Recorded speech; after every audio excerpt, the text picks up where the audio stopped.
Alrighty, all set. Let's freaking do this.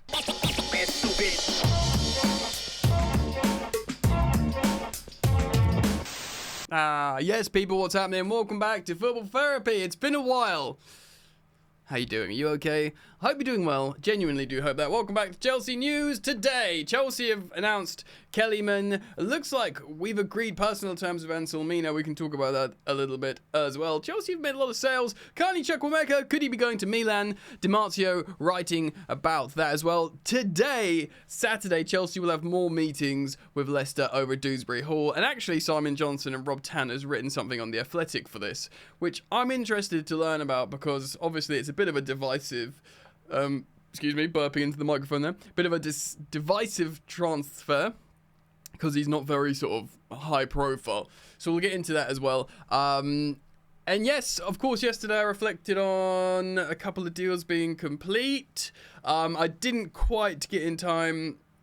Was it the Ian Martin announcement going to Aston Villa? Still, things are moving a million miles an hour with Chelsea. And to keep up, you should subscribe to this channel, Football Therapy. And if you want to support the content, it's super simple. You just drop a like on the video. You can share the video. Some people share videos still. And that's just really lovely. All right, mate, so we'll end on the article regarding Dewsbury Hall because I want to learn about that as well, and we can do that together. Although, just to start off with, Fabrizio Romano has confirmed that today Chelsea will continue. The talks will continue today, Saturday, at time of recording, the 29th. And Chelsea have given the green light on personal terms. If Dewsbury Hall can agree, if we can agree a package with Leicester City. Chelsea insist on including at least one player in a separate deal. Very interesting how they're doing this, how they're not doing player trades, and I speculate if there's an accountancy reason for this, how they're not being involved in the same deal, but there's an agreement, we'll do this, but then sell you a different player. Would it shock you entirely if Chelsea have found another loophole here and they're taking advantage or maximising and optimising the system? Wouldn't surprise me, ladies and gentlemen. So, very interesting to see what happens there. But lots of business being done. In fact, Chelsea have already, we're still in June, have generated a lot of revenue in sales. Of course, Lewis Hall represents, I'm getting a sort of CFC PYS, but yeah, this is the figures here. Lewis Hall, £28 million pure profit, of course. That can go up to just over 30 million as well. I think there was obviously an initial loan fee to Newcastle. Lots of money there. Ian Martin, £37.5 million pure profit. Of course, we got a loan fee last season, or last 6 months of Dortmund as well. And Amari Hutchison, 20 million. Of course, that could also go up to £22.5 million. Chelsea have raised over £85 million so far. £85.5 million, and this is before the sale of Romelu Lukaku. What's going to happen with, of course, Kepa Arrizabalaga. There are other players, it's a bit of fluff floating right in front of the lens there, other players that will be for sale. Your Bruyers of this world. Trevoh Chalobah, maybe Conor Gallagher. If you actually look at, if they do, I know we all know each other's opinions on Gallagher. If they do sell Gallagher for the money it'd have to go for, let's just say 50 million. The amount of pure profit that could be injected into the summer transfer window is profound. There would be a lot of money made, whether it's pure profit or not, whether it's just asset selling. Incredible amounts of money, and can't speak. Immense momentum already in the transfer market. Alright, so we'll do Chukwuemeka. Amari Kellyman, of course, has been officially announced by Chelsea, and then we'll do the Dewsbury Hall article. So Gianluca Di Marzio has spoken about Carney Chukwuemeka and this situation. Milan, of course, AC Milan, continues to work for Carney Chukwuemeka. Contacts between the Rossoneri and Chelsea are continuing. Chelsea do not want to give the player want to loan the player, essentially, with an option to buy. Milan are trying to add an obligation linked to appearances. The 2003 born player was purchased by the Blues, of course, in 2022 from Aston Villa. Now, Chelsea don't want to loan him. This is what Fabrizio Romano has said, and indeed other reputable journalists, that Chelsea like Carney Chukwuemeka, and they see no reason to loan him. They don't feel like he necessarily needs it for development, but they will entertain offers. And guys, this will remain a recurring theme for Chelsea Football Club. And I don't particularly like it myself. I can't imagine many other people do. But everyone's for sale for a price. because they believe they back themselves to bring in the next guy. Like I said, I sort of called it a Galactico Dortmund with, and hopefully we believe this, the intention of winning. But everyone's for sale, even your Cole Palmers of this world.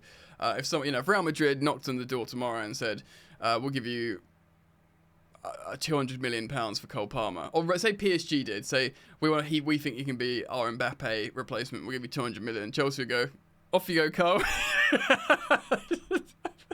I mean, obviously he might have something to say about it, and he has to agree. But in theory, there is a bit of that. That's just seemingly, it might change, but at the moment that is the plan. Just constantly funnel so much talent through Chelsea, keep a winning team, but also make lots of money through trades. And to be honest, like the previous section in today's video, just talking about the amount of money they've made already is profound. And of course, we know in just the last couple of windows, or certainly last summer, we made loads of money in sales. Eventually those assets will run out, you might be saying, Jan, but you also need to remember we're signing thousands of teenagers. So maybe the stock on the shelves won't run out. Could work. It could work. So, Chelsea have announced Amari Kellyman, another teenager. Chelsea write this. Chelsea are pleased to confirm the signing of Amari Kellyman from Aston Villa. The 18-year-old has signed a 6-year contract. I'd imagine that's +1. There you go, with an option for a further year, and will join his new teammates for pre-season next month. Amari said this. It is fantastic to be standing here as a Chelsea player. It's a massive club with an amazing history, so it is great to join. It is a dream come true for sure. I'm buzzing to have put on the shirt and can't wait to get started. I just realised that I didn't give my thought, because this guy's from Aston Villa. I didn't complete my thoughts on Carney To Milan. I don't want him to go. There. Because Kellyman's also an attacking midfielder as well, so it's kind of Carney To Milan. I do think Carney To Milan would have been a really, really impressive player in Mauricio Pochettino's system as that conventional number 10. I wonder if Chelsea are a little bit have more reservations in Maresca's system. I don't know. I think Carney's probably could play in any football team. I think he's good. I'd love to keep him, but Chelsea would, obviously, like I said a moment ago, entertain offers. I wonder if he'd want to go, because Milan, big club, and again, well-trodden path, Chelsea to Milan. Fikayo Tomori, loved it, won the Scudetto. Giroud, loved it, won the Scudetto. And recently, Pulisic had a great time there, Champions League football. Ruben Loftus-Cheek is a bit of an icon there. They love him. They call him the Tractor, don't they? And he scores goals and plays really well, and he's got his celebration and loving it. So Carney would be like, oh, just go and hang out with those boys and play in the Champions League for a massive club in the San Siro. Again, even if it doesn't work out at Chelsea, like all the other players I've mentioned in recent videos, they're just all having great career moves and earning money and going to massive clubs. Coming into Chelsea often just is a good idea. Very rarely it's not. I mean, to be honest, at least in in recent years, it's been a good idea. Anyway, back to Kellyman. He's an attacking midfielder. He started his career at Derby County. He spent 10 years with the club before signing to Aston Villa in 2022, so he's only spent a year at Villa. The England Youth International featured for Villa's under-18s and under-21s during his first season with the club and earned a nomination for PL2 Player of the Month. Kellyman was part of Villa's pre-season tour of the United States last summer and made his first team debut in August 2023 in the Conference League. He went on to make 5 further senior appearances last season, which included Premier League appearances against Man City and Palace. Welcome to Chelsea, Amari. One Amari out the door, one in. Of course, we saw Ipswich Town complete their signing of Amari Hutchison. Very pleased with that. And we saw Amari Kellyman now coming in through Aston Villa. Now, look, what do we expect from Kellyman? He's obviously a very highly rated player. Matt Law on the Londoners Blue podcast said he's slightly undercooked comparatively to Carney To Milan when we signed Carnes in terms of his position, but he also said there's massive hype around Amari Kellyman in terms of his ability. Yes, he's going to be on the pre-season tour, or be around pre-season with Chelsea, so Maresca will get a good look at him, but whether or not he's being earmarked as an actual potential first-team player. I find it doubtful. I think probably he'll settle in with Chelsea in the pre-season, have a look at him, and unless he does anything particularly magnificent, which he might do, I'm not ruling him out, I have a feeling he will, one of two things, go on loan, whether that's Strasbourg or Championship, or I don't know if he'll get a Premier League loan, or he does what essentially David Washington did last season, which is play a lot of development team football with a very good development team in Chelsea's, and sort of pop in and out of the first team on the bench, on cup games and conference games, as he settles into his first season as an 18-year-old, which would be totally acceptable. Personally, if you ask me, that's what I think. Let me know what you think, of course, and let's move on and talk about Dewsbury Hall. Of course, amidst all these transfer stories, making money, making sales, targeting players, this at the moment is a pretty big story for the performances of Dewsbury Hall last season. I saw people in the comments, on my social media, at Football Yannick on Instagram. If you do want to follow me on Instagram, it's at Football Yannick. People, I posted on my story some great stats from last season, and they were like, yeah, it's the Championship stats, look at him in the Prem, and they're not as good. Yeah, but also, context, he's a year older, he's 25, you're only as good as your latest season, the Championship is a high level, and he was playing for a manager that got the best out of him in Enzo Maresca, who, by the way, is now the Chelsea manager. So, you've got to be fair here. But listen, Simon Johnson and Rob Tanner have written about Dewsbury Hall, and hopefully together you and I can learn a little bit more about this transfer, or potential transfer. Chelsea's new head coach, Maresca, officially starts work on July the 1st. Woo! Matter of hours away now. And if things go according to plan, he will soon have his best player from former club Leicester City joining him. Best player of a title-winning side, guys. As The Athletic revealed on Friday, Chelsea have made an offer for Leicester for midfielder Kiernan Dewsbury Hall. His displays under Maresca for Leicester City in the Championship last season led to him being voted the club's Player of the Year and the Players' Player of the Year. Wow. So yes, very, very good. I was being told personally that by Leicester fans that he's so good, and made me feel a little bit better about the links. I don't want to be prejudiced. Chelsea supporters, not for the first time in this window, appeared to be a little underwhelmed. Nothing has been agreed yet with the 25-year-old, and could end up staying at Leicester, but given Chelsea have so many midfielders in the squad already, it's worth still discussing why they are making such a move. This has been under consideration for weeks and is not a last-minute reaction to Brighton and Hove Albion's attempt to acquire Dewsbury Hall themselves this week, which obviously people are laughing at. Like, oh, Brighton want him. Chelsea are going to want him now. Apparently it's a long-term target. Chelsea were under the impression Leicester would listen to offers but could not act straight away due to the amount of squad planning ins and outs being earmarked this summer. They have already been busy on that front. Meanwhile, Maresca needed to be involved in these discussions, but as he was not in the building yet, it proved a little complication to work around. It is no surprise Maresca is on board with this pursuit, but Chelsea have not just decided to go along with it to keep the Italian happy. Dewsbury Hall fits the system Maresca likes to use and provides something different to what they have in the squad because he's a left-footed midfielder. I said this yesterday, I don't want to be so reductive to be like, oh, we're signing him because he's left-footed, but when all your midfielders are right-footed, they can all do the rotation as much as they want. Opposition defenders and midfielders, they know what foot to put you on. But as soon as there is a guy there who uses a different foot, it shakes up the midfield battle a bit. It's important. His potential arrival has led to more speculation that a final decision on Conor Gallagher's future has been made, and he will definitely be sold. That is not the case, and Chelsea have not ruled out offering an extension to the England international's contract, which has of course only got 12 months left to run.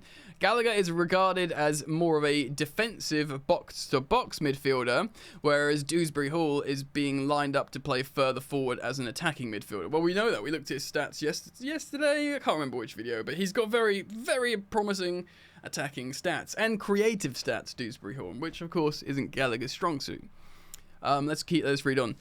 Players could go the other way as part of an exchange or in a standalone deals. Of course, Romano suggesting there'll be separate deals, wink wink. Leicester have already registered their interest in a few Chelsea players. They need a striker and a replacement for Dewsbury Hall if he heads to Stamford Bridge. So, of course, David Datro Fofana and Cesare Casadei, who, of course, was on loan there at the first half of the season, are two individuals that Chelsea would be prepared to see go in the opposite direction. Bria is up for sale, but he's not involved. I think that would be perfect, and I think both Datro Fofana and Cesare Casadei should be happy to go to a club, or return in Casadei's case, return and go to a club, a massive Premier League club in Leicester that have won the Premier League not so long ago, and they are now operating and playing in the Premier League. Excuse me. Great moves for both of them, I think. While he may not boast the same status as some of his potential new teammates, Dewsbury Hall will have quite an advantage over them should he be in place for the start of pre-season training, because he knows exactly what Maresca demands and how the Italian wants to operate. A key aspect of how Maresca works is that he's completely wedded to his method of play, and the emphasis in Chelsea's recruitment process will be to sign players that fit into it rather than for Maresca to find a system that fits the players. Yes, so that makes sense. Building into the philosophy. Judging from Maresca's approach at Leicester, some of the players already at Chelsea will have to adjust their games and learn new disciplines. Those who fail to adjust to Maresca's vision will quickly find themselves surplus to requirements, either on their way out of the club or sidelined, with little opportunity to contribute. For example, without the need of conventional fullbacks, Victor Christiansen and Luke Thomas were moved out on loan last season. Harry Souttar barely featured for Leicester because of his ability on ball playing out from the back was not deemed good enough. So yes, brutal from Maresca. If you can't do what he wants, you don't play, man. In contrast, fullback Ricardo Pereira adapted to the move into midfield where the team were in possession, and defensive midfielder Wilfred Ndidi was turned into an attacking midfielder. Ooh, is that going to happen to Moises Caicedo? Even Jamie Vardy had to alter his game to move from the striker playing off the shoulder to the final defender to dropping deep and linking play to allow midfielders to run beyond him. Very interesting there. Of course, we know Cucurella can be the inverted fullback. Many of us have speculated and actually got kind of excited of the concept of Reece James becoming that inverted fullback and therefore pushing people forwards. I mean, people have spoken about Enzo partnering the inverted fullback, being the pass master, and Caicedo moving forwards. It'll be all very interesting to see what happens.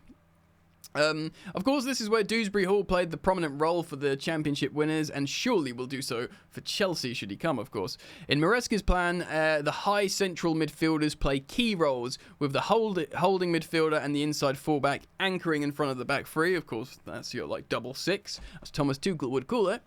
It's up to the central midfielders to play in between the lines and link the attack with the wide players and the lone striker under Maresca. Chelsea will attack with 5 and defend with 5. Like Conte, like Tuchel, just slightly different in this sense. And of course, another attacking midfielder, people are speculating like these inside attacking 8, so probably more appropriately named number 10s would be, I guess, Cole Palmer and Dewsbury Hall. Maybe. At Leicester, Dewsbury Hall was encouraged to get into the box to contribute with goals and assists, while Ndidi offered a little bit more defensive insurance in the attack and broke down the opposition when they countered. It paid off. Dewsbury Hall scored or assisted 29% of Leicester's 89 goals as they clinched automatic promotion to the Premier League. He scored 12 times, a target that was part of a bet with Maresca. His prize, a dinner paid for by the Italian. That's nice. I like that. Dewsbury Hall's importance was so profound that he featured in all but 4 games in all competitions, starting 43. Okay, this is good, guys. He started 43 games. And Chelsea, if we have players that are reliable in terms of fitness, that is a godsend, a blessing, a gift. When he did not play, Leicester struggled to have the same penetration in the box. Dewsbury Hall will be a big loss to new manager Steve Cooper if he's gone for good. Maresca said this: since we started, Kiernan has probably improved the most. At the beginning, he was full of responsibility because he's from the academy, and after relegation, after the first international break, he calmed down, and now if you're watching the game as a fan, it's a pleasure to watch him and how calm he is. It goes on, and basically it's just Maresca waxing lyrical about his central midfielder, Dewsbury Hall. Yeah, man, like, I dig it. I have no issue with this transfer. If we get him for not silly money, then I don't have an issue with it at all, especially considering we know players will be going the other direction, essentially generating revenue for Chelsea and balancing the books a little bit more. I must say, I'm okay with it, but I also, as always, I want to put out to you guys, respectful opinions across the board here at Football Therapy, so leave them down in the comment section. Thank you for liking and subscribing. Do hit the bell, keep it locked, because there's so many videos being published on this channel at the moment, and I wouldn't want you to miss any. So you hit the bell, turn on all notifications, and I will see you back here soon, hopefully. Peace.